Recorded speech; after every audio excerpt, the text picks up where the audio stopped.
Welcome to Rated M for Immaturity. I can't remember. I think it's Gris. It might be Gris, depending on what word comes after it. I'm assuming it's French.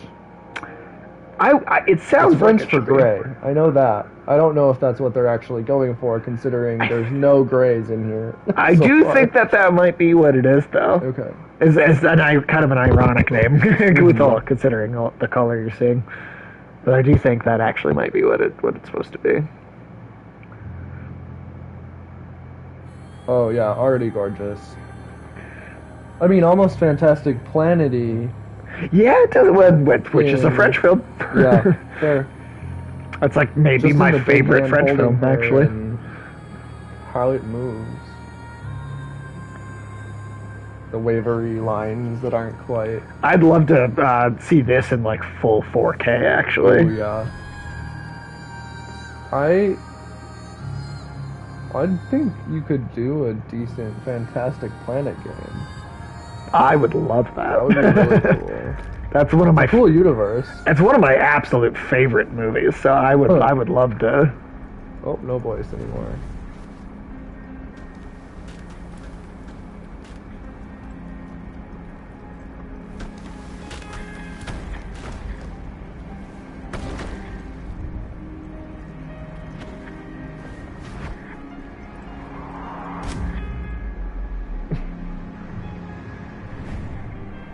Have you played Monument Valley? It's a I have mobile not. game. Mobile game. It's like similar to Fez in terms of Okay. like MC Escher puzzles. Okay, that sounds pretty cool. It's a really pretty game. Okay. Especially for something mobile. It's like a mobile game that isn't just like mindless repetition. Right, which is hard, not easy to find. Yeah. And they even added some story in it for the second one. But the character's shape in this so far looks like those reminiscent. models, those little figures.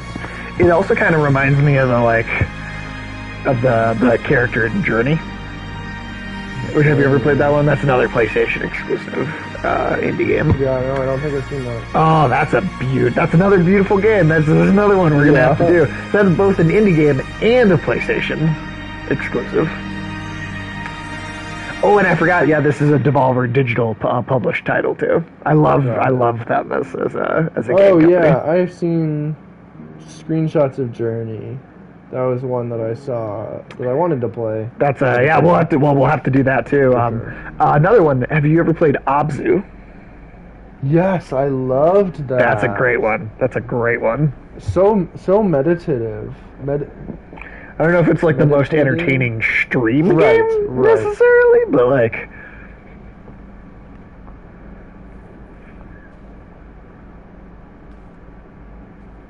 Huh. And so like the gameplay's art style is actually the same. It's not.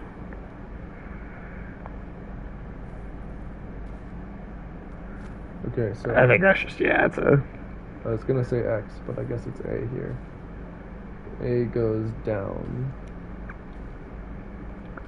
It was like jump, and it just does the exact opposite. But it's one of my favorite things about the games industry. You know, the longer it exists, and the more we get things where the cutscenes and the gameplay look exactly the same, and I love absolutely. That's one of the things playing the Final Fantasy X remaster, I noticed that the normal gameplay has somewhat caught up with what was originally way better. But I didn't feel like they actually improved those high quality scenes that much because they were gorgeous on the PlayStation 2. The actual like the CG cinematic stuff. Exactly. I mean, I remember the like cutscenes of God of War. Oh yeah. Just being that is jump. Incredible looking. And then like what you have now in the newest God of War, like it looks better, but like, I mean, now progress to time. Right. It looked great for what it was then. Absolutely. And still looks good now. You know what? Those first two God of War games, those are games I could totally see getting a remakes. Yeah. Maybe the cutscenes don't change, but just the gameplay, you know. Because wasn't the last one not an exclusive?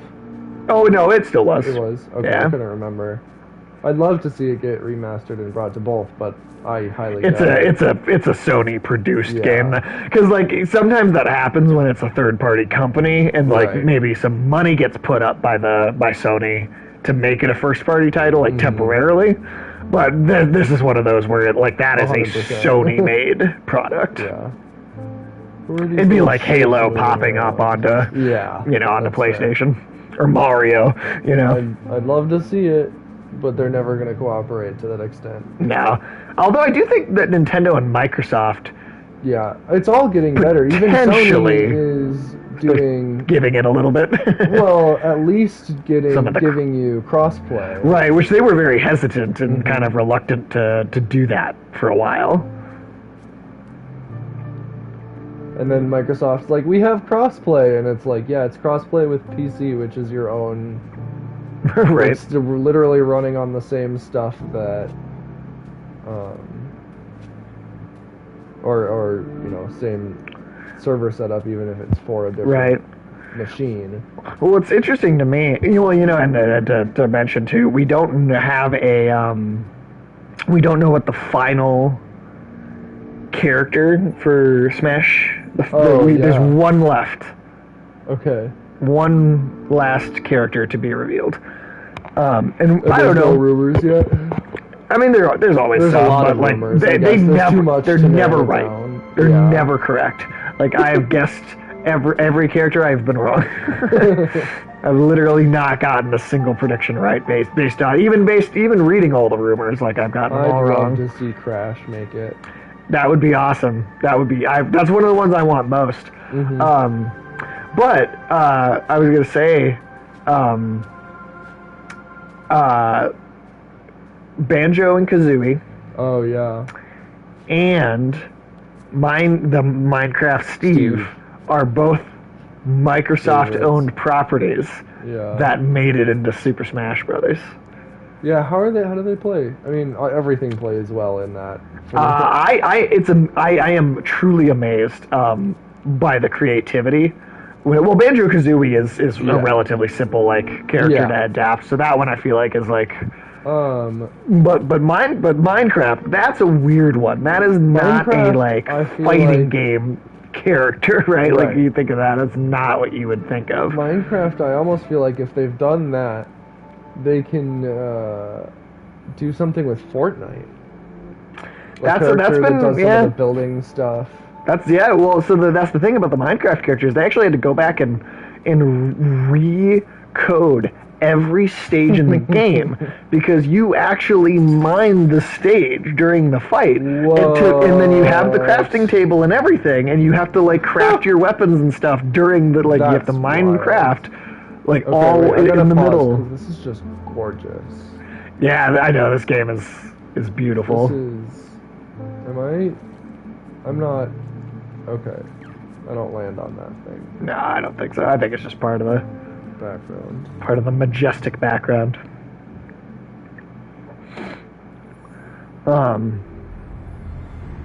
You can walk on the constellations. I see. Cool. And then there's still one more, if you keep going to the left, I think. Yeah, there was one that you couldn't get from below, but I think if you fall off from higher up, from up here, if you fall off the side, you should be able to get to it. Go left? Yep, right, yeah, that one there. Hi. Well, hello, dog. You running around? You feeling spunky? You feeling spunky?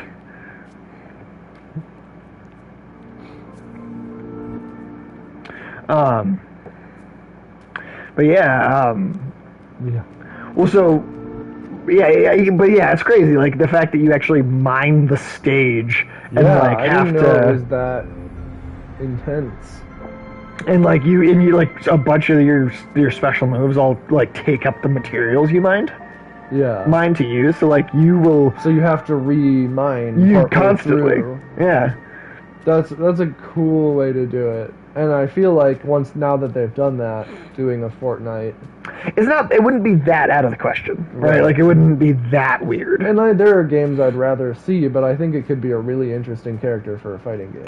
Yeah. If they apply that same level of creativity, then I'd totally. That's the thing is, I will accept whatever character they give me. Yeah. Because I literally end up liking good. all of them when I actually play as them. Right. Even if it's not a character that you have a connection to, like, so much of it is playing all of these. So you collect the colors like one at a time. So it starts out gray. And then you say red is your first one. I mean, the game literally is a metaphor for depression, and then coming back up and rising above depression.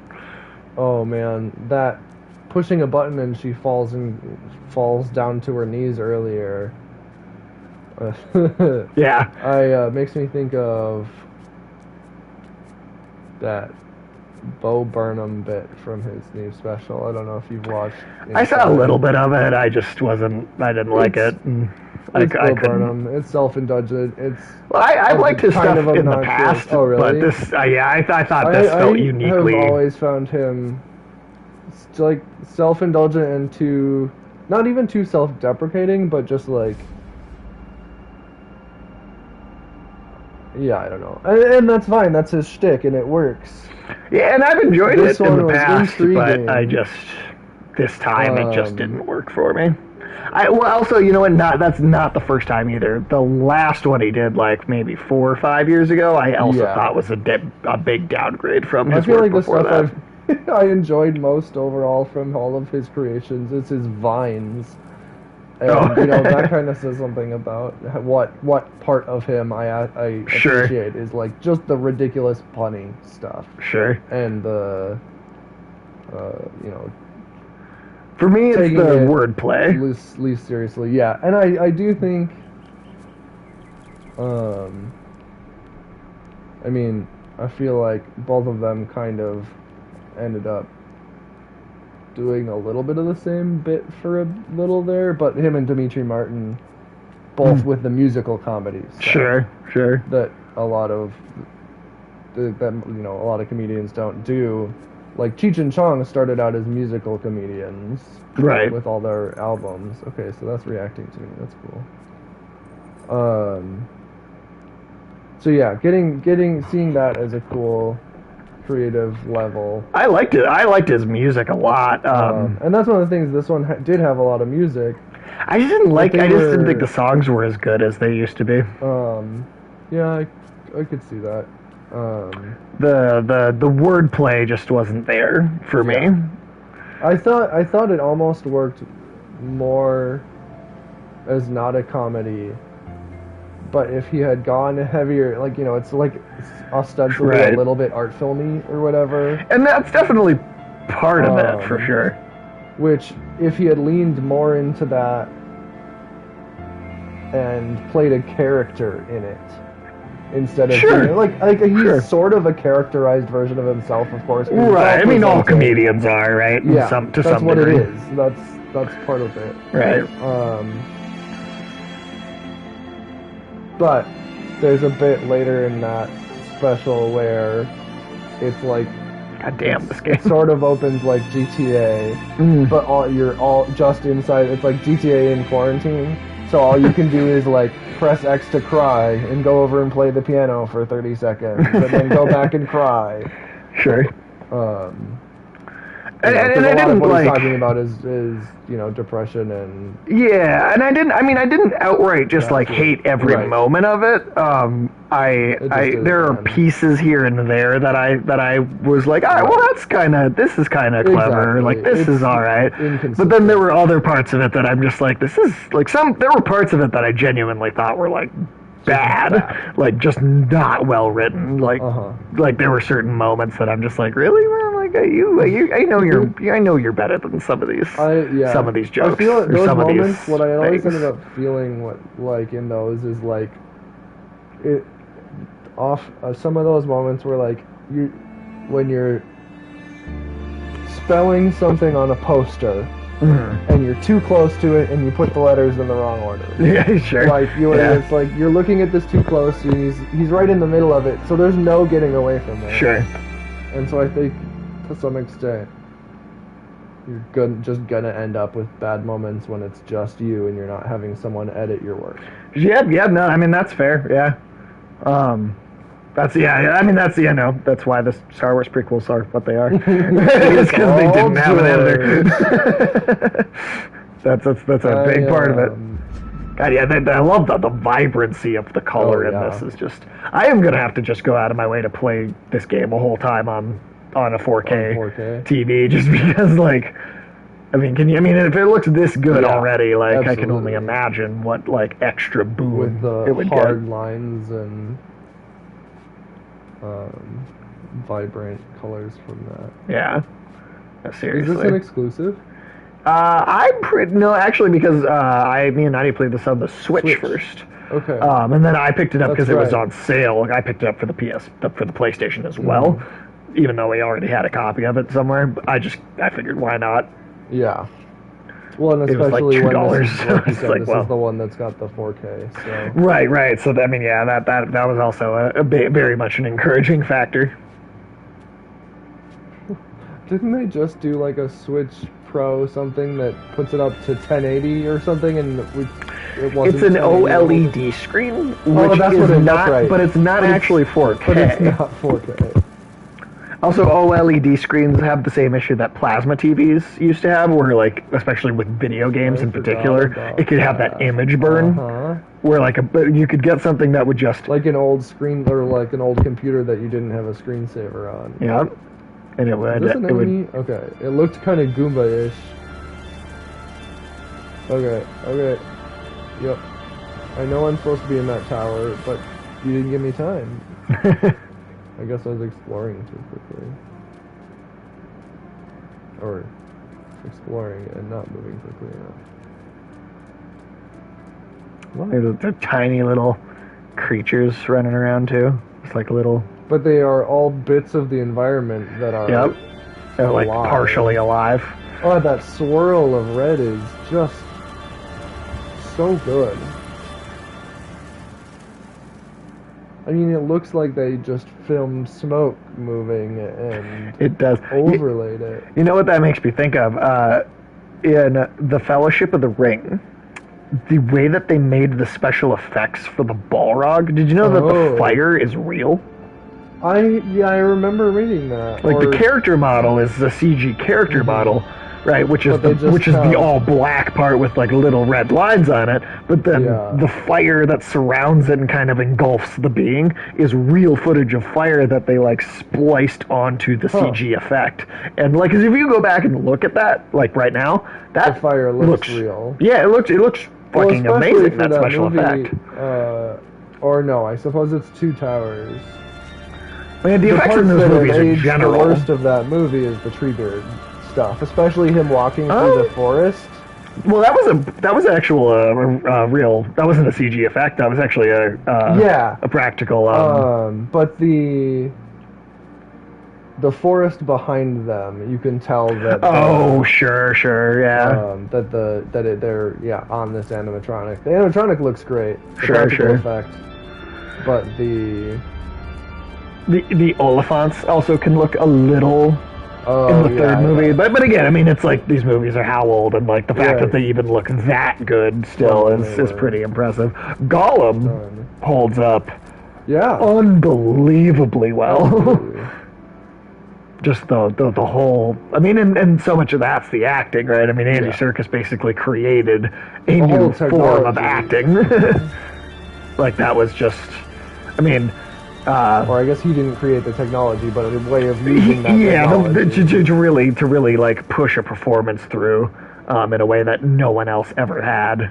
To now, and then it just became, for a while, it was like anyone who needed motion capture, okay, well, Andy Serkis gets this role. I mean, and even still sometimes, I feel like that happens. Yeah, well, like Smog, I feel like... Or not Smog,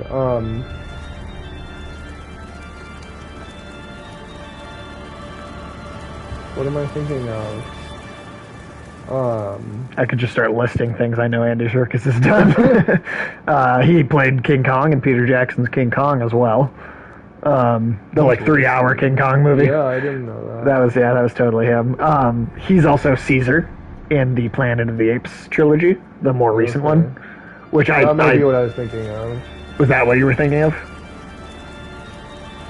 Well, it was something motion capture. Because him as you don't see his face, I should say.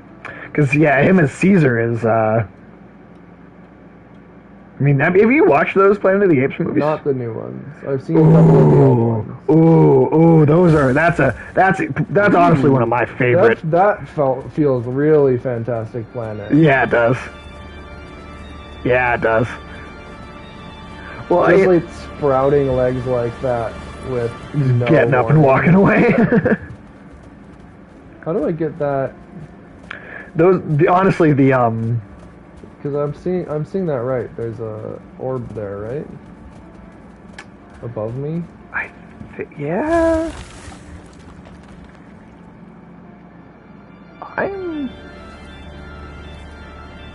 It's swirling around. It looks like you should be able to get it, but Oh, I see it. Oh. Wait. You don't have like a... There's no way to go down. Yeah. Yeah, I genuinely don't know on that one. We'll skip it, and if we get stuck somewhere, we know where to come back, I suppose. Right. Perhaps that might be a move that you get later on. Mm-hmm. But no, I loved especially the second two. The first one is I think the first of those Planet of the Apes movies is good. Mm-hmm. The second and third ones are, to me, that's easily one I think. To me, at least, I think that's one of the best like movie trilogies like of all time. Is that new? Is the new Planet of the Apes trilogy? And again, the first one is not as amazing. Yeah. But the second one and the third one are just spectacular, I think. And the life that the multiple CG characters too, right? Like not only Andy Serkis as Caesar. This has another one that I must be able to get later. Yeah. Oh yeah, because you can see that kind of broken. Oh. Yeah, I bet there's something that you're gonna get that lets you like go down through Power like slam. Yeah. But also Toby Kebbell as Koba, one of the other apes in the trilogy. He there's just some amazing acting through those CG characters that is just really fucking impressive. He also played Snoke. What? He played Snoke in the Star Wars movies. Yeah. I was looking through his IMDb DB to see if there was anything else that would like jump out at me. I was like,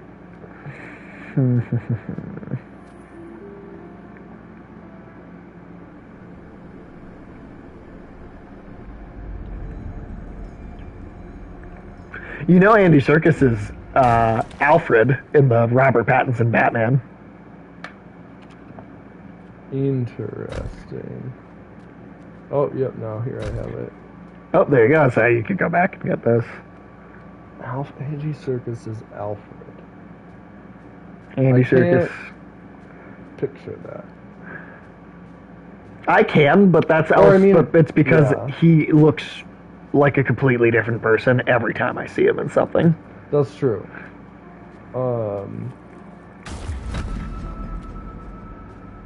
I'm thinking of him as Claw.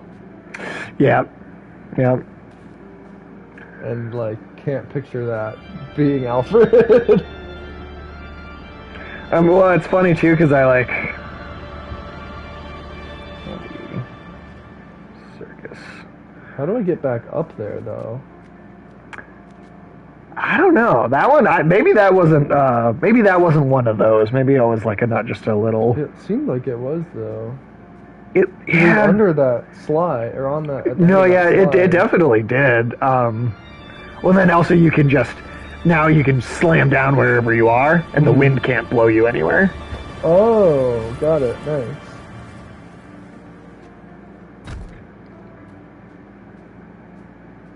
Does it happen when I'm just standing? Cool.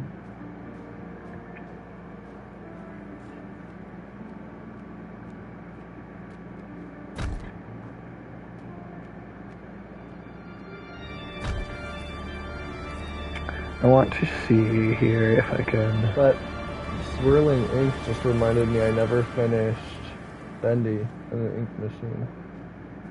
Oh yeah, that's a fun one. It's definitely, I think, held back by its budget to some degree. Makes sense. But I like it. Like, it's really creative and cool, despite being held back a little bit. Right. But they're doing another one that seems to have just a little bit more production. Nice. Cool. And I think I'm like, all right, now see, I played the whole first game, and I was like, this is cool. I hope they do another one with more money. Yeah. And that's exactly what it seems like. So. Nice. That'll be cool. Ooh. This feels like the temple in Blade Runner. Yeah, it does. 2049. Speaking of, Dune is coming out. I know. In the very near future. I think that'll be... Sounds like it's going to be a good version of that. There's also... Finally. A fantasy that's... I guess I don't know if it's coming out soon. I don't remember when. What was it called? I'm sorry. But the Wheel of Time series. Yeah, that's another Amazon one, I think. Mm-hmm. Yeah. I'm excited for that one. I really liked the books. I didn't get super far in the books for that. Sure. Because there's like 17. Oh, okay, yeah, that's a lot. I don't think it's quite that many, but it's something like that. And the guy and it was finished by someone else. Oh, okay, it was one of those. Written by Robert Jordan, but then he died and someone else finished it. So maybe I needed to keep exploring to the right there, huh? I believe I don't think there's any such thing as a fail state in this game. Okay. Like, it's like a... you can kind of... I don't think there is any way to get just stuck. like miss, though? Maybe? Was there another orb to the right there that I might there might have been. Without? Oh well. More and more of these birds or bats. Triangles. Butterflies. Oh yeah, so they're bringing me back up. Oh, okay, so yeah, I'm pretty sure there's not really like a way to get stuck in this. A volcano or triangles. Oh hey, I'm back up above. So you might be able to get back over. I think yeah. Oh, actually, this might just be a new. It might just be a new area. I love the clouds on the fan too. Like. Oh. I was just like hitting the jump button. Out of.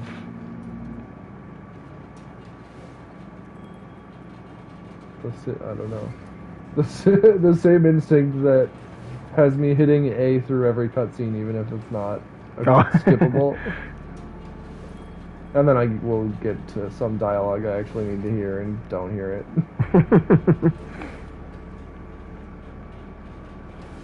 Okay, good. I was gonna say, at some point I have to be able to stand on these.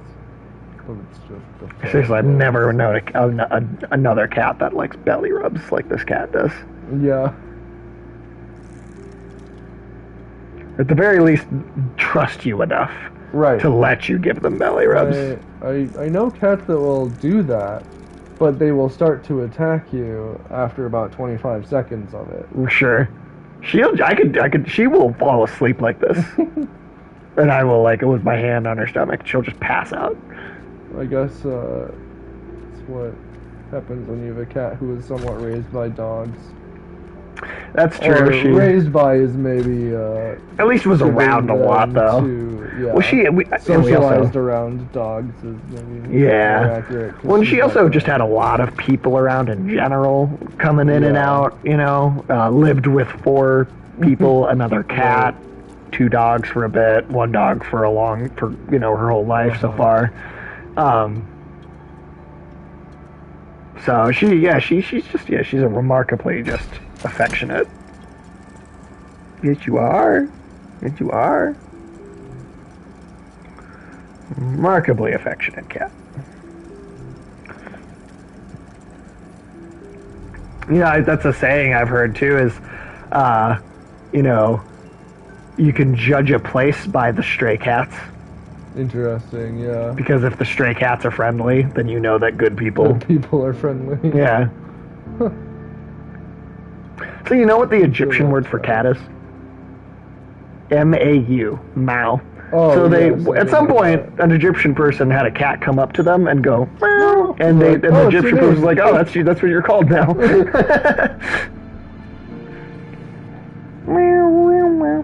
Oh my God! So in Judgment, I filled my office with cats. Excuse me? You just fill your office. That needs more.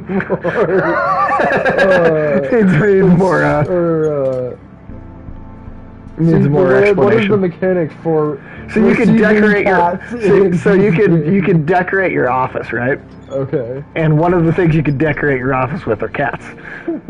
Like, they don't move. Like, they'll literally sit they just sit in the place that you, like, they move around a little bit, but they don't get off, like, the counter that you set them on. It's not just, like, they're wandering around. Yeah, they're all just sitting on, like, you could also put a radio or, like, a plant on that spot. Sort of like the aquarium in Mass Effect? Kinda, yeah. They don't really do much, but they sit there, but they make a lot of noise. So I put, like, 7 cats in my office. There's every table space that there was to put a cat down, I just put a cat on it.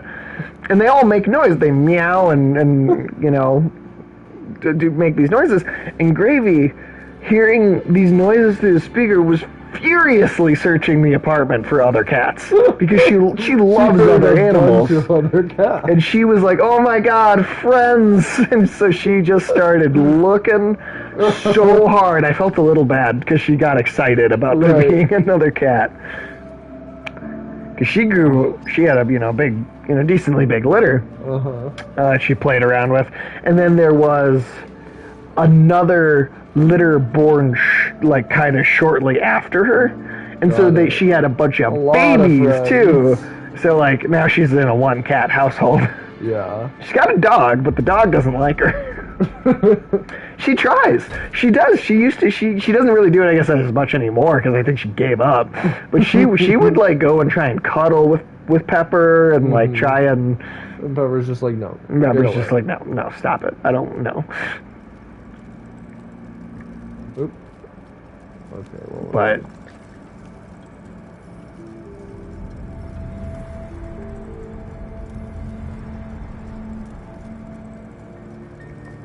Yeah, it's a very one-way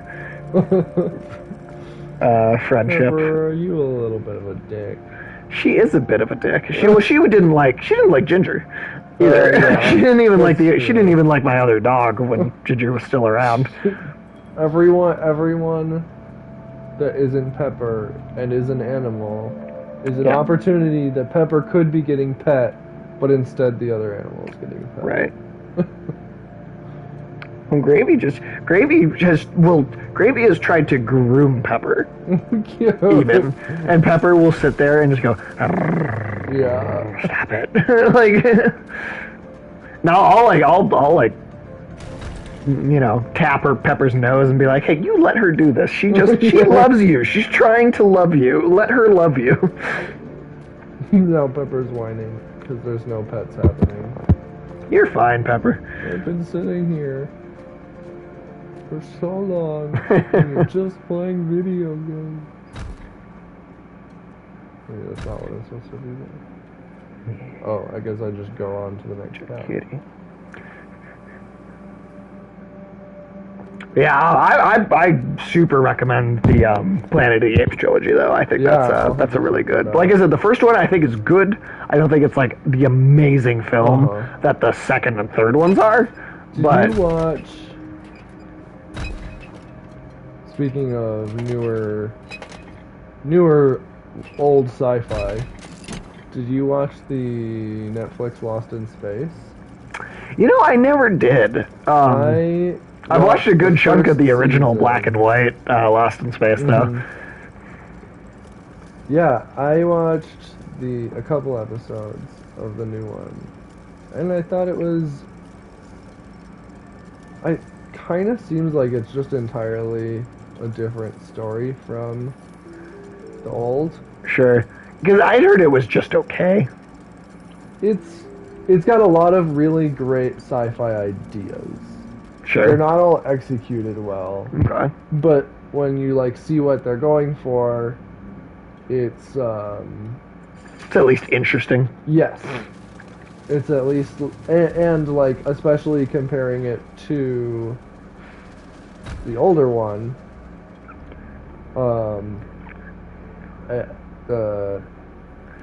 I think a lot of the storytelling is more, or not the storytelling, but the sci-fi concepts are more interesting. Now, the old one. Compared to, you're comparing it to the black and white, like original TV show, right? I think so. Is there a third one? Oh, you don't know. You don't know, do you? You don't know about the 1999, like 2000 Lost in Space, starring Joey from Friends? What? Oh. Excuse me? Oh, that might have to be a bad movie night for us at some point. Because holy shit. Yes, yeah. Then the old TV show. Oh yeah, Joey. So Matt LeBlanc, from Friends, and Gary Oldman are in this, and it is fucking terrible. What characters are they, or are the characters different from? I think they're supposed to be versions of them, the variants of them anyway. Oh, and it's got some spectacularly bad CGI, even for when it came supposed to be the kid. No, there's a kid that's like the. Yeah, I don't know. I think Gary Oldman is supposed to be the is it the uncle who is constantly screaming in the original version? Yeah. I don't know if you watched it a ton of it, but the one that's woo! Every 5 minutes. Oh, yeah. He's the bad guy, basically, right? Constantly screaming, yelling at the kid or something. Oh, no, in a very effeminate way. But he's also the bad guy that's always trying to screw them over, but then every time something bad happens, he's the first one to go, every time something goes wrong. I think that's the character Gary Oldman's supposed to be. I think Joey might be the dad. I can't remember.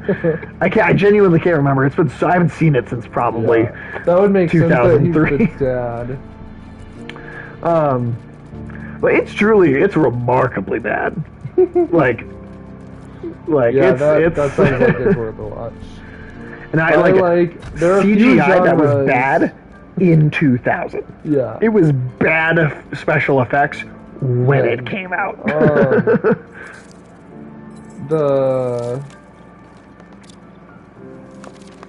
sci-fi and horror, I think, especially, but definitely sci-fi lends itself to some really bad, just awful story writing. Even the stuff that people consider to be the classics. Some people who have their rose-tinted glasses on with Star Trek. Star Trek, even the original series, literally could have one episode that is really cerebral and is really good and thoughtful, smart sci-fi, and the very next episode will be fucking garbage. And this is why I'm okay with the ridiculous camp that comes into DS9, like that Aphasia episode. I mean, I love it. There was like historical precedent. Sure. Bad plot lines. That's my favorite episode of Star Trek, actually. Actually, my like, I mean, and I say that in a joking way because it is really funny. I think that episode is hilarious. I get a lot of enjoyment out of it. My actual, I think, favorite episode of Star Trek is, I believe, episode 7 of season 1, Space Seed, which is the original episode that Khan comes from. I actually don't think series. Wrath of Khan is that great of a movie, to be honest. People love that film. I think it's okay. Well, they changed the actor.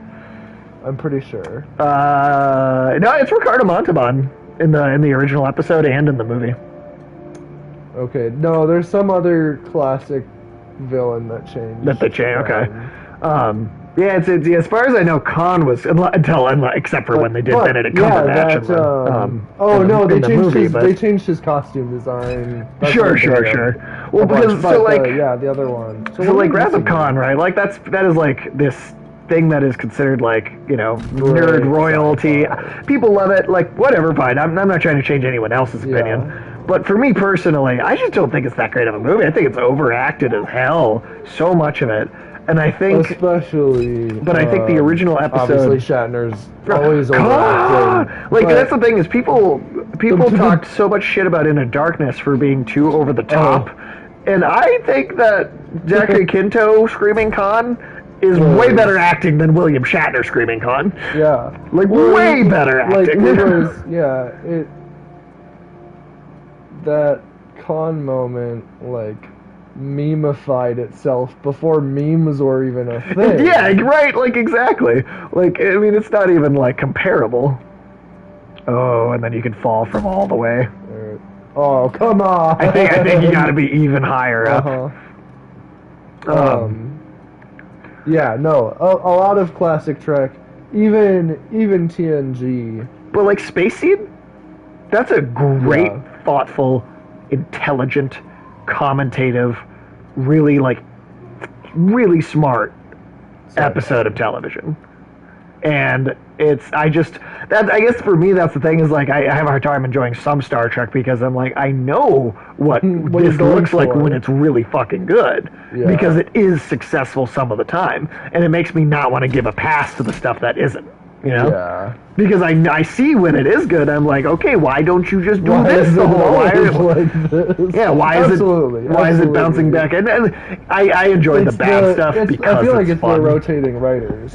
That's inconsistent in the same way. Well, and that's the thing is even Next Generation, which people tend to think of as being more consistent than the original series. Also, remember the Africa planet?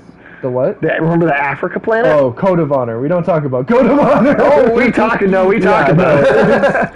It's but there's stuff like that all over the place. Or how about have you heard I can't remember his name off the top of my head, and I should.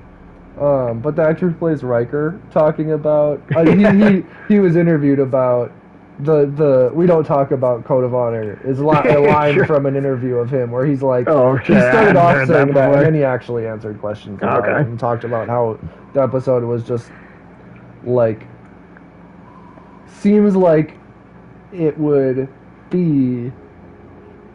episode you would have found in the original one, right? And looking at it now, it's just like, what were you thinking? Or no, green. Green. You got green. Those hands have always been kind of blue. I guess the red and the green together can kind of... And that's a pretty solid stopping point. If we're at 43 minutes, I know you said. Oh, yeah. About 40. We could wait till we're at like a point where we're not moving at all, but... Right. Are you trying to get me to feed you? Because it's not dinner time yet. You haven't kept me long enough. Yeah. She tries to trick us. Like, or is she wanting to go downstairs? That could also be it because she's on a schedule. No, right, you know what? One of my spots, so we can. Cool. Before we stop, one last comment that I want to share with you because you brought up Riker. is maybe my favorite joke in the South Park Fractured Butthole game is, because you know the member berries, right, in the show? Mm-hmm. The little, hey, remember Chewbacca? There's, right, the nostalgia berries. So you can find them in a bunch of different places in the South Park game, and they'll all say different things, but the funniest joke, I think, in the entire game is you stumble upon them, and there's because they all go back and forth with each other. Mm-hmm. But I swear to God, one of them goes, hey, you remember when Riker used to be a stud? Yeah, I remember that being weird, but I remember. And I'm like, yeah, that was weird that he was like a stud. Like, I'm like, he's not that handsome of a guy. Like, he's just like... You take the TNG characters...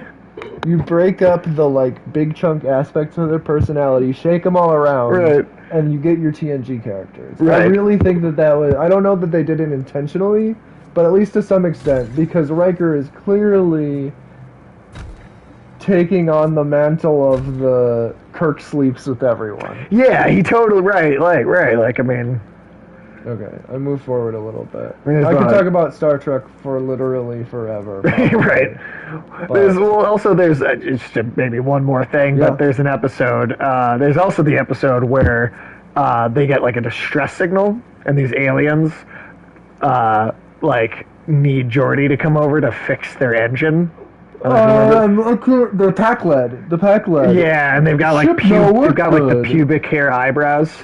I never thought of it that way. But look at him. Yeah, that's. And like that's, I'm like, all right, this episode, that episode also seems incredibly mean spirited to me. The whole. Will you make us go? Yeah, and then they're like, come on. They're like. Well, also devious and they're using the fact that they're. But the whole thing about that. I mean, they're literally mentally retarded. That's like how they're presented. Yeah, and it's so ridiculous because the fact that they pulled in the episode. Think about the language translator, right? Yeah, this is just like if you actually. It's just a language that uses fewer words, right? And when you translate it to English, it sounds. Like childlike, or like someone who's just learning English. Right. Yeah. Well, here's the thing, though. In the episode, Geordi, when he's on the ship, he comments about all the tech they have laying around, and based on what he says, they have pulled this on every other species, right?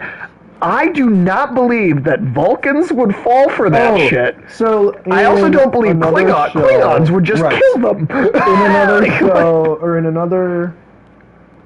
one of the other Treks, now that I think about it, it might even be one of the books. It might be one of the movies. Okay. They're also expert salvagers, and that's how they kind of explain away how they got. So they found an old broken Klingon ship.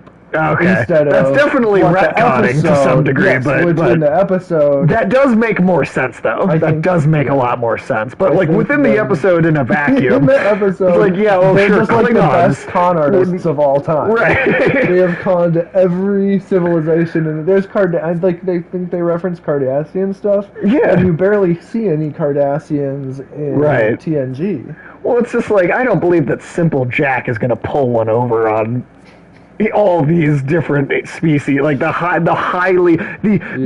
Vulcans who literally Vulcans would have just beamed over. Yeah, I don't know.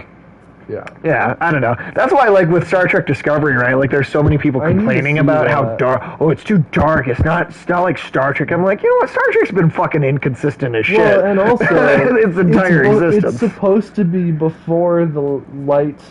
Like before the golden era of Starfleet. True, they're like at war. And Enterprise. It's during the Klingon Wars. Is that right? Yeah, it's the Klingon Wars. It's still light enough a good chunk of the time. It's still very hopeful in its message. Yeah, it's darker than it's a little darker than you're used to. But I honestly think that Star Trek Discovery is probably the most consistent quality out of all the shows. I still need to see it. I also want to watch that Lower Decks one, the adult animation. Which one? Lower Decks. The Lower Decks. I haven't. Yeah, I've heard about that, but I have not seen it. Hi. I haven't. I don't know if it's gonna be super high quality. I actually think I'm also gonna watch The Prodigy. the kids show that they just put out. I haven't even heard about that. Kate Mulgrew, Captain Janeway from Voyager, is back, and it's her leading. It's her post getting back from Voyager going missing. Right. I think she's like leading a team of alien, like, I don't think they're children, but they're like alien teens or whatever, through, I don't think they're at the academy, but something like that. Okay. Something where it's more interesting, or more like background info on Starfleet. Sure. More than focused on being on a ship. Okay. Well, I was also going to say, is it Enterprise that has Scott Bakula? Yeah, Enterprise is rough. And then you get to the finale, and it's, you know about the finale? I don't. Me and Ulysses actually started, like, kind of hate watching it a little bit. Okay, then I won't say anything. We didn't get very far, though. No, you can. You can spoil it. You can spoil it. Spoiler warning for Star Trek Enterprise, if anybody cares. I watched the first, like, season and a half of it, and could not keep going. And this is at a time when I was binge watching all of the Treks. Right. And that one you couldn't. Oh, it's just like these fucking white trash. So I went to the final episode. The final episode. Well, the whole crew is white trash, like truckers from the beginning. There's a 10-minute scene where two of the characters are oiling each other up in an airlock within like this first or second episode. I do not remember this. Oh yeah, because they don't use the transporters yet. Oh, so they have to go. They have to actually manually like go everywhere, and they all oily. There's a 10-minute scene of a man and a woman in their underwear oiling each other up to go through an airlock. Oh my gosh! And it's just an excuse for them to oil each other up on camera. Yeah, a lot of that show just felt like excuses for a lot of things. But at the final episode, all of a sudden, the whole show you've been watching is a documentary or like a historical drama that Riker and Troy have been watching. And at the end, I'm pretty sure they didn't like it. They're like, oh, I guess it was fine. What? So the whole show not only insulted everyone who liked it at the end, but also referenced the fact that it probably wasn't that great. Wow. One little bit. I did not know that. What the hell? And both of those actors now are like, if I had known what it was, I wouldn't have signed on to be in that cameo appearance at all. Cameo there, yeah. She's trying to start a fight with Pepper. She wants her to play. Yeah. She tried to fight. But Pepper's like, are you... No. Shit. I'm trying to sleep here. All right. Just whining him. Yeah, we already went longer than we intended to. That's fine. But, yeah, well, hey, this was part one of Gris. I think that's how you say it. Gris. If there's a word after it that starts with A, then it's Gris. But right. But, yeah, well, I don't know when we'll be able to record next, because my job is finally going to be starting next week. Okay. Cool. And I mean, yeah, busy next week. Yeah, you're busy next week, too. You got a lot going on next week. After we're back from the honeymoon... I mean, other than job, whatever ends up happening there. Sure. We'll have a much more open calendar to be able to get here on random times. Sure, totally. But yeah, we'll figure something out. We'll figure something out. So it might be a little bit before this game gets apart too, but hey, that's okay. That's okay. Not like we have like a massive fan base anyway, right? If you hate yourself, subscribe.